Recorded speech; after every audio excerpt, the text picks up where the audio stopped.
Even if they're not opening your emails, they're still seeing your headline, they're still seeing your business. That's pretty incredible.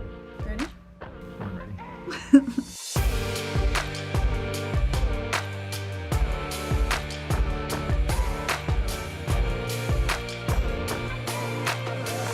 Welcome to The Journey. Today we're talking about email marketing best practices to grow your business. All right, fun fact, Neely. This might surprise you. 86% of consumers actually want an email from you once a month. That's pretty incredible. But that's getting ahead of ourselves. How do we really build that contact list and that subscriber list? Right, contact list. So there's a couple of things to point out. First of all, yes, you do want their permission. So a couple common ways. Start with a form, fill out a form. Maybe it's on your website. I know we have that with GoDaddy. Yeah, somewhere on your website. Like if you want to subscribe to our newsletter, be the first to know what's happening. You can sign up and they opt in. Another way is to, of course, promote across your social media platforms as well. You want to stay in tune, subscribe here, and really you think about call to action. Okay. What can you do? One that definitely reeled me in recently. It was a local pizza shop in San Diego where I live. As they do. And they basically were promoting that, hey, sign up for our newsletter and on your birthday, you get a special deal. What's that special deal? Free slice of pizza, duh. Nice. I'm all about that. I'd prefer the whole pie, but. You know. So you can do kind of the same thing, right? Like you build your list, you have your service, your products, you can give either a discount or your own version of a free slice of pizza. To kind of like sum this all up is you're giving value of some sort to your audience. In exchange for charging for it, they're giving you their email. That's basically the cost, if you will. Mm-hmm. So the more value you bring to your audience, the easier and more willing they're going to be to give you their email so that they can get you on that contact list. Exactly. Now, what do we do about creating the actual emails themselves? Yeah, the content. Right. So, you know what? Why don't I just show you an example of a business crushing it with content on their emails? Let's go. All right. All right, Neely. So I thought it made sense after going through all these best practices with email marketing to actually pull up an example. So I was looking at this, well, actually my whole inbox. I was like, which subject lines are grabbing my attention? Okay. This was an email from Canva, and the subject line was people, heart, so they use emoji, quotes, period. So with this, just to go through an example, what I love about this Canva email, and it caught both of our eye, is the banner. I mean, look how clean it is. Inspire your followers. It's crisp, it's cool. And then also, I love the little call to action in the top right. It says weekly newsletter, learn and be inspired. So that's kind of subtle call to action, right? Yeah. To sign up. And then as you scroll down, notice that there's not a ton of text, and it's, again, very visual.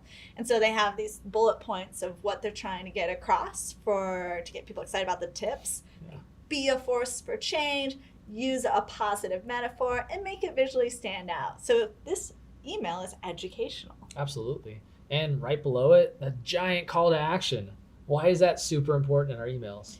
It's super important because you want to think about what's the purpose of your email in the first place. What are you giving your audience? And if you're going to provide a call to action, like Justin just pointed out, it's a very clear big button, give it a go. And then in addition, they have these awesome templates. So they have some for Facebook posts, Instagram posts, and essentially when you click on it, then let's say you went to the Instagram post one. From there, they're going to give you a template for you to apply Canva for your business in an Instagram post. Also, Instagram story helps. So you see it's very, very cool. It pops. It's not a ton of verbiage because that's when you're going to lose the reader.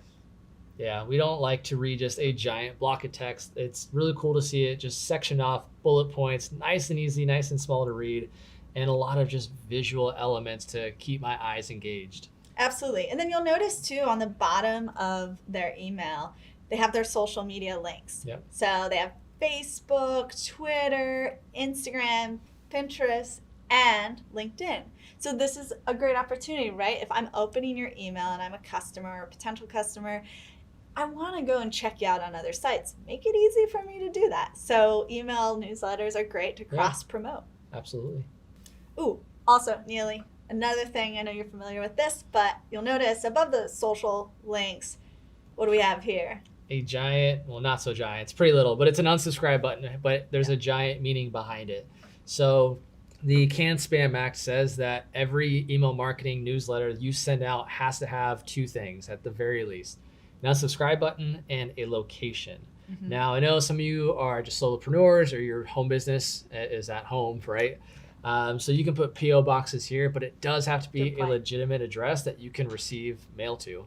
Because if you don't follow these, you're essentially becoming spam, and we don't want this because we know you're a legitimate business. All right, Emma, that was an awesome demo. I hope it really helped you with creating your own email newsletter campaigns. So now we've got the subscriber list, we've got the content. How do we know it's working? Great question. So definitely want to look at unsubscribes, right? That's probably an obvious. And this is something you want to keep an eye on because it's going to inform you that maybe your audience isn't exactly organic as you thought, and you need to continue building it.